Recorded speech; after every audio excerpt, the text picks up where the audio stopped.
بسم اللہ الرحمن الرحیم ایاک نعبد و ایاک نستعین۔ سب سے پہلے تو میں آج جو ہمارے سامنے کھڑے ہوئے پولیس میں پاس آؤٹ کیا جنہوں نے، آج میں آپ کو مبارک دیتا ہوں، خراج تحسین پیش کرتا ہوں۔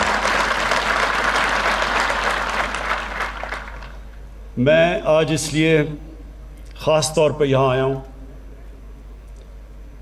اور شیخ رشید نے بالکل ٹھیک کہا کہ اس کا مقصد تھا کہ میں پاکستان کی پولیس کو ایک پیغام دوں، اور وہ پیغام یہ ہے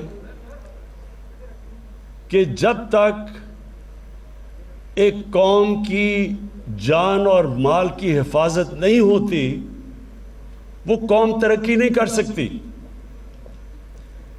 جو بارڈرز پہ قوم کی جان اور مال کی حفاظت کرتی ہے وہ پاکستان کی فوج ہے، اور جو اندر ملک کے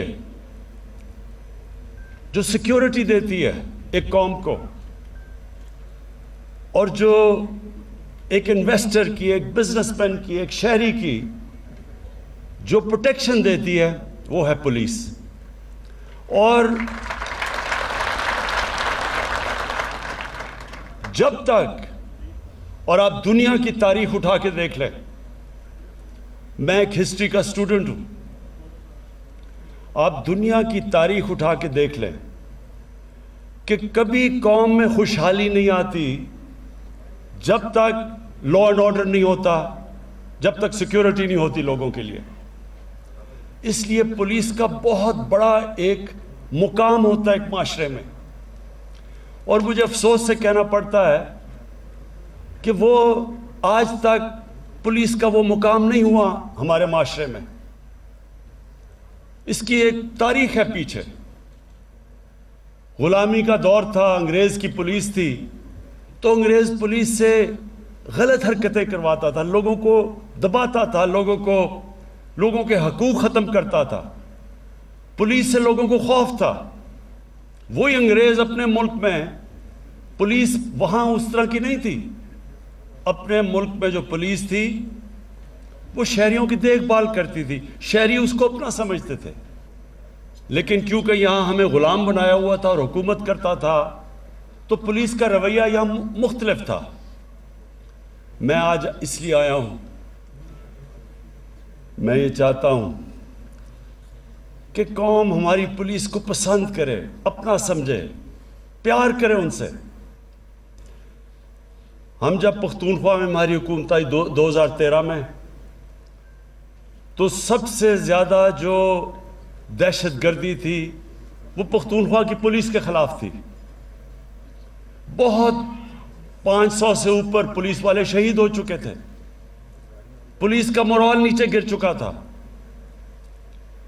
لیکن وہاں کی پولیس جس طرح تبدیل ہوئی ہمارے دیکھتے دیکھتے، جس طرح اس پولیس نے پھر دہشت گردی کا مقابلہ کیا، اور پھر ایسا وقت آیا کہ پشاور کے شہریوں نے، مردان کے شہریوں نے پولیس کی حمایت میں جلسے کیے، جلوس نکالے۔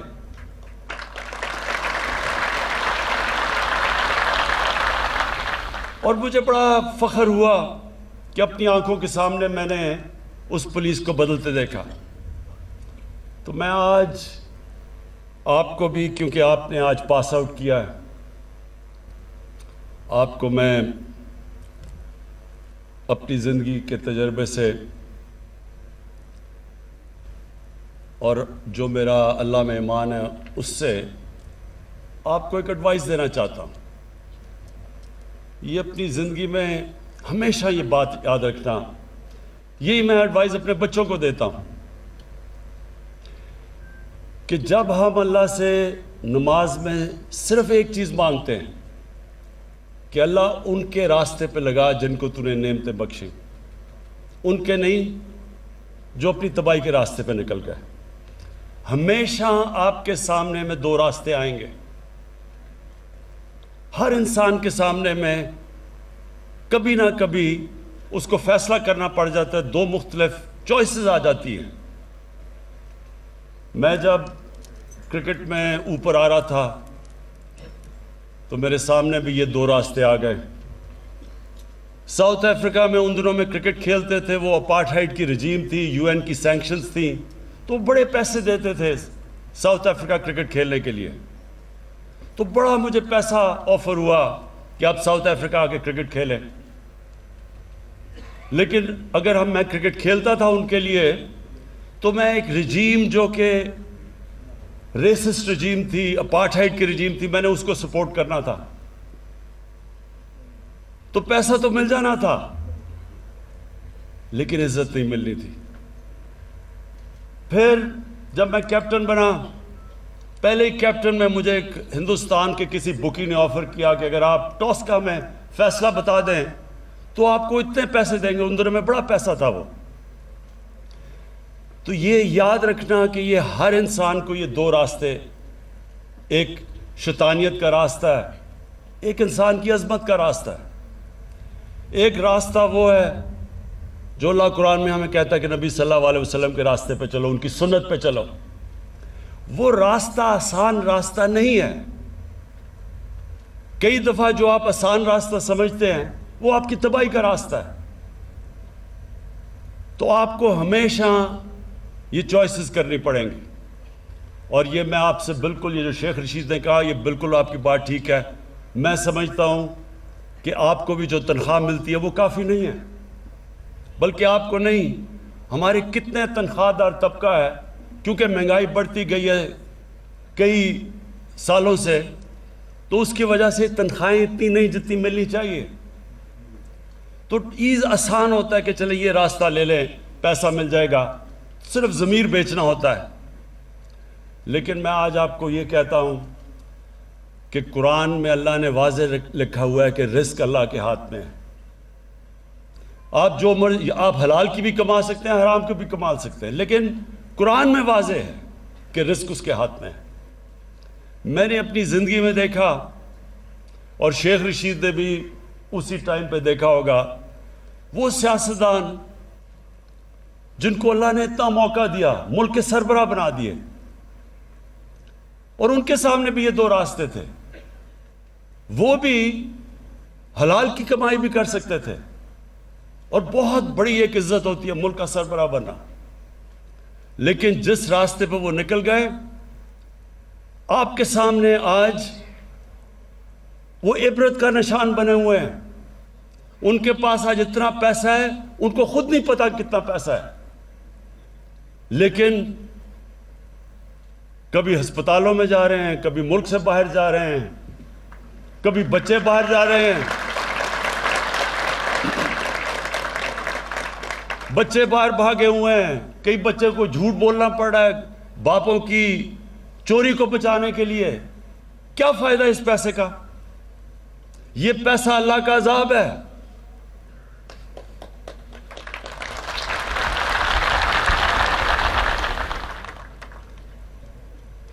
تو میں آج آپ کو پھر یہ ایک چیز بتانا چاہتا ہوں کہ ساری یہ یاد رکھیں, کئی لوگ نماز پڑھتے ہیں, ان کو پتہ ہی نہیں وہ کیا مانگ رہے ہیں اللہ سے. 5 وقت میں اللہ کی جب نماز پڑھتے ہیں صرف ایک چیز مانگتے ہیں, اللہ ان کے راستے پہ لگا جن کو تو نے نعمتیں بخشی. یعنی آپ کا خوشی کا راستہ ہے. جو نعمتیں جب اللہ کسی پہ بخشتا ہے وہ سب, اس کو تو اندر سکون مل جاتا ہے.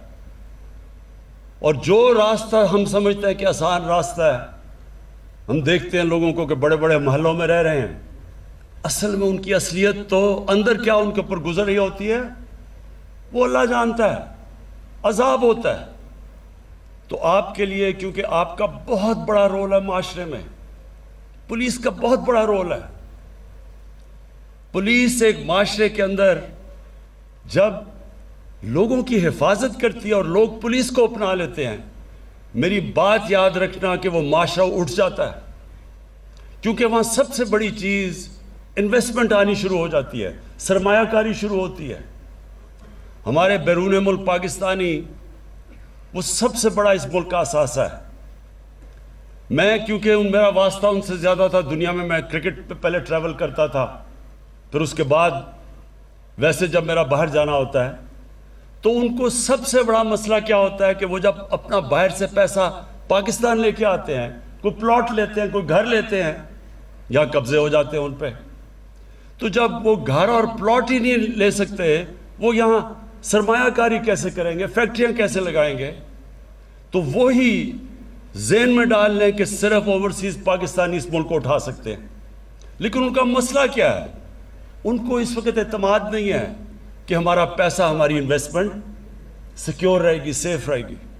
اور اس لیے پولیس کا بہت بڑا رول ہے اس پاکستان کو اوپر اٹھانے میں.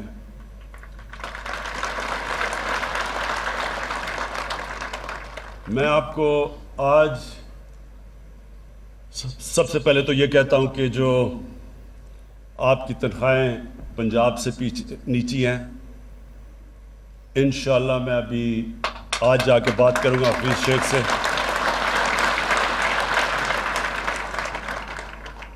میں آپ کو یہ سب کو بتا دوں کہ یہ ملک، ہم جب پچھلے 2 سال سے جو ہمارے معاشی حالات ہیں، سب سے بڑا مسئلہ کیا ہے؟ ملک کے گھر کی طرح ہوتا ہے، گھر مقروض، سب سے زیادہ قرضے چڑھے ہوئے ہیں. تو جب ایک گھر پہ قرضے چڑھتے ہیں تو کیا کرتا ہے گھر؟ ہر گھر میں کبھی نہ کبھی مشکل وقت گزرتا ہے. تو جب قرضے چڑھتے ہیں تو گھر اپنے خرچے کم کرتا ہے جب تک اس کی آمدنی نہیں بڑھتی. تو جب خرچے کم کرتا ہے تو تکلیف ہوتی ہے لوگوں کو. ہم نے بھی میں نے اپنے آفس کے، پرائم منسٹر ہاؤس اور پرائم منسٹر آفس کے 60 سے 70% خرچے کم کیے ہیں. ہم نے فیڈرل گورنمنٹ نے 40 ارب اپنی فیڈرل گورنمنٹ میں خرچے کم کیے ہیں. کیوں کیے ہیں؟ کیونکہ ہم نے بیلنس کرنا ہے. ہم قرضوں پہ گزارا نہیں کر سکتے. اور میں بڑے فخر سے آج کہتا ہوں کہ جو 2 ہمارے سب سے بڑے مسئلے تھے، ایک ہے کرنٹ اکاؤنٹ ڈیفیسٹ، یعنی کہ جو پیسہ ڈالر ملک میں آ رہے ہیں اور جو باہر جا رہے ہیں، یہ 5واں مہینہ ہے کہ وہ 17 سال کے بعد وہ سرپلس میں چلا گیا. اور دوسرا جو ہماری آمدنی اور خرچے اندرونے ہیں، اگر ہمیں قرضوں کی قسطیں نہ ادا کرنی پڑیں تو اس میں بھی ہم نے اپنا بیلنس کر لیا، یعنی کہ ہم تھوڑا سرپلس پہ ہیں. یہ بہت بڑا 2 سالوں میں ہماری گورنمنٹ نے، میرے خیال میں یہ بہت بڑا کارنامہ انجام دیا. کوئی نہیں سمجھ رہا تھا کہ 2 سالوں میں یہ ہوگا. لیکن جب تک ہماری آمدنی نہیں بڑھتی تو ساری قوم کو کہتا ہوں تھوڑا صبر کرنا پڑے گا آپ کو، کیونکہ انشاءاللہ جس طرح آگے حالات ہمیں نظر آ رہے ہیں، ہمارے ملک میں اللہ نے سب کچھ دیا ہے. صرف ہم نے اپنی مینجمنٹ، گورننس سسٹم ٹھیک کرنا ہے اور یہ ملک اٹھ جائے گا. اور انشاءاللہ ہمارے پاس اتنا پیسہ ہوگا کہ پولیس کو ہی نہیں، آپ کی تنخواہیں پنجاب نہیں، سارے پاکستان میں پولیس کی بھی تنخواہیں بڑھائیں گے. اپنے جو ہمارے سارے سرکاری نوکر ہیں، بیوروکریٹس ہیں، تنخواہ دار ہیں، انشاءاللہ سب کی تنخواہیں بڑھائیں گے جیسے جیسے آمدنی ہماری بڑھتی جاتی ہے. لیکن میں 2 چیزیں آج کہنا چاہتا ہوں اسلام آباد پولیس کو. نمبر 1 کہ ساری اسلام آباد پولیس کے ہر گھر کو ایک ہیلتھ کارڈ دیں گے ہم. ہیلتھ کارڈ کا مطلب کہ ہر گھر کے پاس ایک ہیلتھ انشورنس ہوگی، اور انشاءاللہ 10 لاکھ روپے کی ہر پولیس کے گھر کی ہیلتھ کی انشورنس ہوگی کہ 10 لاکھ تک کسی گورنمنٹ یا پرائیویٹ ہاسپٹل میں آپ اپنا علاج کروا سکیں گے. اور دوسرا، آپ کو میں جو ہم نیا پاکستان ہاؤسنگ بنا رہے ہیں، اس کے اندر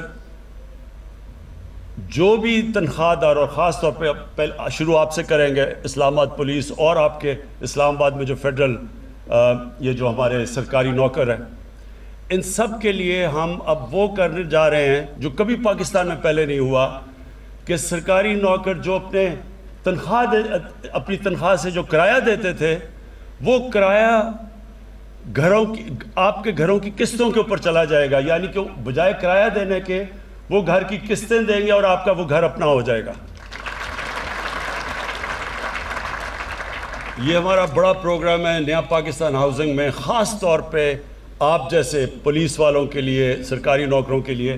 تو وہ انشاءاللہ ہم پولیس سے شروع کریں گے، اور ہم ہیلتھ کارڈز بھی آپ سے شروع کریں گے. باقی میں آئی جی صاحب جو آپ نے ریکویسٹ کی وہ میں ساری آپ کی جا کے پروسیس کروں گا. جو آپ نے چیزیں کہیں وہ کیونکہ میں بادشاہ نہیں اور پرائم منسٹر ہوں تو مجھے پوچھنا پڑتا ہے اپنے فائنانس منسٹر سے, اس سے بات کر کے. تو انشاءاللہ آپ کی پوری کوشش کروں گا آپ کی حمایت کروں. میں آپ کو آخر میں پھر اپنی پولیس کو آج آپ جو پاس آؤٹ کیے ہیں آپ کے لیے بھی اپنی ساری پاکستان میں جو پولیس ہے اس کو بھی آج پیغام دینا چاہتا ہوں کہ اب وقت آ گیا کہ ہماری پولیس ایک اور لیول کی ہو, جس کی عزت ہو معاشرے میں, جو معاشرہ اس کو اون کرے.